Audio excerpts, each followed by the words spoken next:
Hi, Justin. Thanks for joining us. I'm just kind of curious if I started that right, but looking at it now, um, very interested to see. Oh, wow, I'm being okay. So you've got me full frame, which is pretty great. Um, my daughter is now going to be on YouTube, which is exciting. And then, John, out of curiosity, I'm sure you can hear me, but obviously you're muted. Let's just go ahead and if you can do a side-by-side shot of Justin and I as I introduce Justin. Yeah, I just switched to I'm on. I just switched to gallery view. I can't break that, but you need to go inside and I'll do it. Okay? I need 10 minutes. Okay. 10 minutes. I'll do it. But I'll come back in 10 minutes.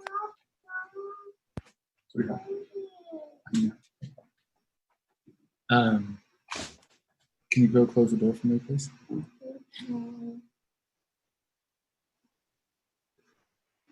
Justin, I don't know if you ever got good at braiding doll hair, but I sure have. I braided a lot of girls' hair. Oh, you did? Okay, good. All right, so that's what it looks like. And John, out of curiosity, one of the questions I'll ask is how responsive this will be, putting us in the 2x2. But the thing that I really like about this, Justin, I'm looking at the YouTube channel. I'm also creeped out because I see my daughter closing the door, but she's standing next to me. It's a very surreal experience. Yeah, the delay is pretty interesting. Yeah. Does that delay exist with all the technology that we use? Yeah, so it's kind of like a safety buffer for us. Although I'm not 100% sure it's a safety buffer, but it existed for us as well during the event last time. Yeah, whenever you stream, there's a delay.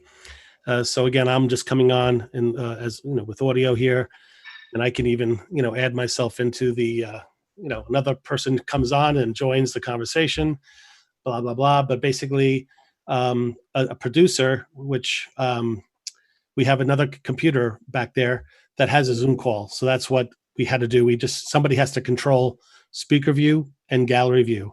So that's why you were full screen, because you were talking, Lon, and Gotcha. Justin was hidden. So our speaker view and gallery view, however, would be limited to, if we had 4 guests, we'd be jumping from 1 person to 4 people. We wouldn't be able to do like 2 people or anything like that. That is correct. So with this approach, you're more or less the green room toggling Zoom features. It's not the flexibility that you had with the Vimeo feed, where you're able to show 1 up, 2 up, 3 up, 4 up, transition between all those looks. That is correct. That is sort of typing in Zoom, and you can switch from single view to gallery view. Right. But in this particular case, John, if you had turned off your camera, your daughter would not be pushing a black empty box live, right? Well, that's interesting, because that's not a Zoom feature I'm familiar with, that you can appear invisible. Yeah, so the thing that's nice about this, Justin, is essentially the Zoom call is our green room.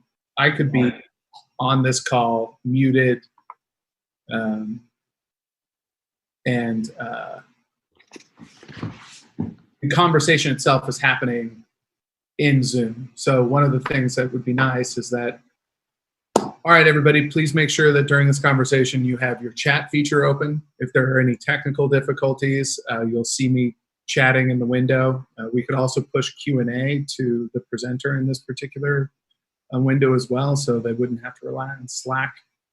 And that's a very good point, because that's one of the great features. You can have this chat active and open at all times, as long as the source, the feed that's feeding into the stream, of course, doesn't have the chat open. But now anybody like yourself, Lon is a producer, and Nima and Tim or somebody is having a discussion, you can chat to them right there. You don't need another dedicated Slack. You're on the same platform, which is helpful. And if you can see from the Zoom, they don't see. I actually have my chat window open. Yeah. But so there's, like I said, there's limitations, but there are advantages too. The simplicity is pretty compelling. Yes. And the quality, I think, it looks good. Again, it's just like anything else. Your camera quality, lighting is gonna make it or break it. Both of you look, handsome and clean, and the Thanks, light, John. the lights is working for you. So there you That's go. kind of you. So, But yeah, one- so Justin, I think the thing that's interesting about this, we have people call in on Zoom. We don't have to have a Zoom call set up and the Vimeo link set up. There's also that gap of whether or not people are actually joining, how they're joining, them being disconnected to us disappears. What about the potential, though, for disorientation with respect to the time delay?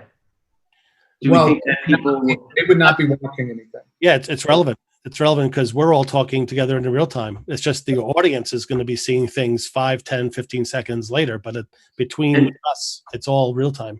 And then, so to avoid them getting confused, would we tell them, let's say, for example, we were using Bevy again, and we're piping a Zoom call into Bevy. Would we tell them to close a window, not have Bevy in a window open at the same time so that they're not distracted by it? Or no, actually, no. See, we were feeding into Bevy directly through the RTMP, but we were using vMix or Live Studio 6 as the vehicle.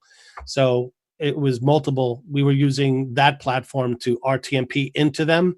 So what I'm suggesting is we stream. We don't use RTMP. We actually stream.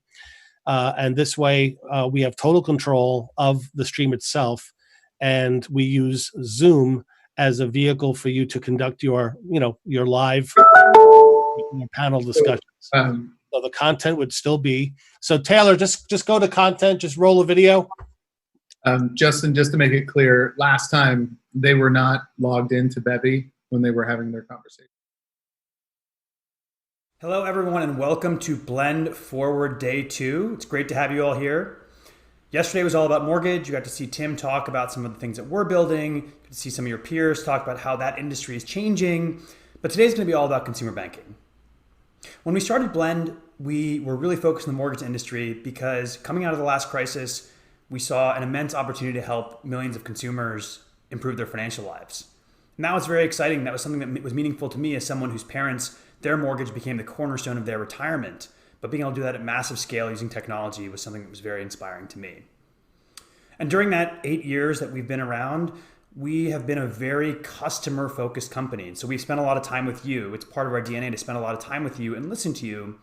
And one thing that you all have told us is that you're very customer-focused. You're very consumer-focused, which I think is a great alignment for us. But as part of that, one thing you've shared with us is that you don't want to just be there for these specific moments, just the homeownership journey, although it's a really important one. You want to be the center of your customers, your members' financial lives. You want to be there for their first credit card, their first checking account with their first job, their first car with their first car loan, their first home, their remodel, their retirement, their investments, everything along the way. But that's really hard to do. A lot of the capabilities that we built in mortgage are the same capabilities that you would need to do that, but doing that at scale across all product lines is a really, really difficult thing to pull off. And historically, all these things have been built product by product, but you think about your customer holistically. And today, that's what I'm really excited to talk to you about. We've been spending night and day figuring out how to unlock our platform to help you think about your customer holistically for the past year. And I'm super excited to unveil something that's going to help you do that today. But before I do that, I want to take you back 6 months. 6 months ago, COVID hit, and the government passed the CARES Act, which relied on many of you to help support consumers and small businesses through the financial stress that they were going through. Which, first of all, I think underscores the impact of this industry in a positive way, where you all are the cornerstone of helping consumers through tight financial situations. And that's something that I think is so inspiring to everybody who works at Blend, and everyone I'm sure works for your companies as well. But when that happened, that gave you a week to react and offer those small businesses loans, offer those consumers the money they needed to get through their next paycheck. And there was an absolute scramble. There was going to be a huge demand for these loans. They were worried that businesses were going to overrun the banks and getting the loans. And that was going to be a major challenge. And one of our investors called me and said, Nima, you need to help here. And my response was, we've never done a small business loan before. How are we going to help? And he said, no, the platform's there. You can do decisioning, you can do workflow, you can do data aggregation, you do the omni-channel. Why don't you help them? And I decided that, smart guy, I decided to call a few of our close partners who we care deeply about and said, can we help here? And long story short, one of our close partners, M&T Bank, as an example, went live with PPP loans with us. We got that live with them in 72 hours, basically reconfiguring the core components of the same platform that you all are very familiar with to get that workflow up and running in 72 hours, and omni-channel, fully integrated, pre-filling their existing customer data from their existing online banking for small businesses, and then driving all the way through the eligibility of those loans and then registration of the loans to the back office system. And they did that in 72 hours, and they did 10,000 applications in the first hour after that without a hitch. How did they do that? They didn't build everything from scratch, from the ground up, every single piece. A lot of the core components were there, and it was reconfigured to be able to support the things that they needed to serve their customers at that time. And I share that story because it's a microcosm of what's happening in financial services now. The pace of change is increasing, and what used to be a focus, digital transformation, is becoming table stakes. And now the real need is digital agility. How fast can we react to the things that are thrown our way? Whether it's we're going to be on defense and we're going to serve small businesses with PPP loans or consumers with loan modifications, or we're going to be on offense and we're going to create a new product for our customers or a point of sale loan for our customers because we have a new need in the market that we have to be able to compete with. And that's what consumers are starting to expect from other aspects of their lives. With Amazon and Instacart, they want that level of service from you as their financial institution that they're getting in the rest of their lives. But doing that across all your product lines is extremely difficult. And for us to build a platform that can work across all your product lines, which are different than all the product lines for the bank sitting next to you and the credit union sitting to the right of you, that is extremely difficult. You might have 50 product lines and they might have 50 product lines, and they can be completely different from each other. So how do we unlock the platform in a way that allows it to truly still be a platform and not a bunch of customizations that'll slow you down and slow us down, but unlock that so you can serve your member and customer across their entire financial life? And I was racking my brain about this.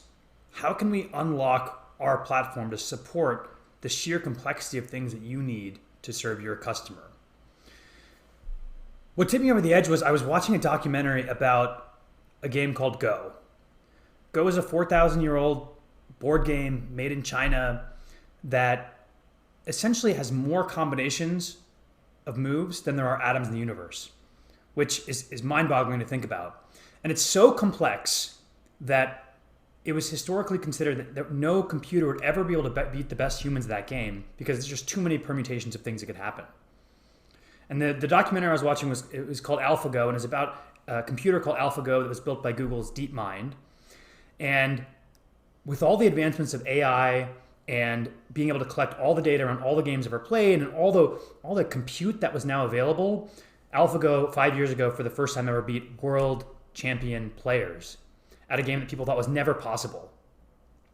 And so while I was racking my brain trying to figure out how to support the 25,000 products that you all have, which is a hard problem, this hardest problem in the world was being solved. And so I was watching this and I was thinking, it's a good challenge. This was a challenge for us. And we said, I think we can do this. And so we set out to do that. And now what I've been waiting all day to do, which is share the new things that we're building with you. Well, first of all, we're announcing personal loans and lines, we're announcing credit cards, and we're announcing specialty vehicles today, which means between those things and all the other product lines that we now have every single major product line that you need to serve your customer and member across their entire financial journey.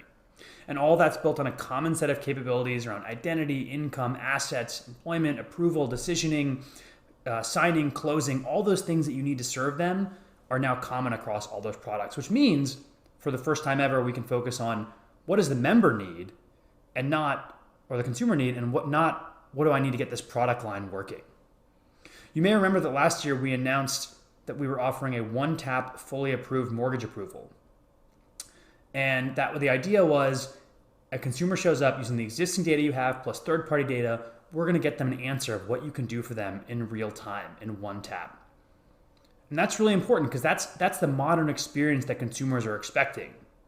And I'm happy to announce that same experience is the foundation for this launch, which means that now your customer or your member can show up and you can show them across all your product lines exactly what you can do for them using those common capabilities in one tap. And that's that's the way that Blend sees the world evolving. That's the way your customers are expecting you to be able to serve them.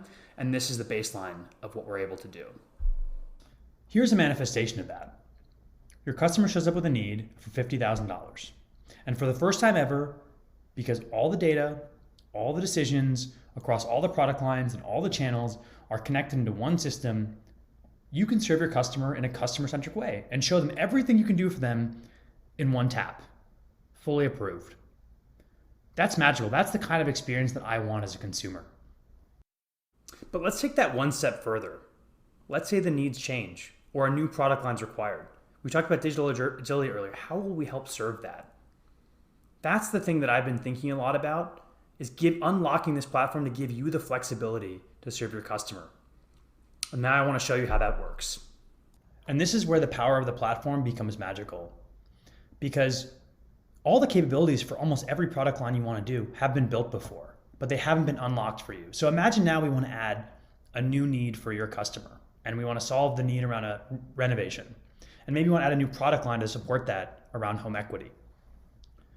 So we can go in and, without writing a single line of code, reuse the existing components, add a renovation need to the flow, see the changes of that in real time.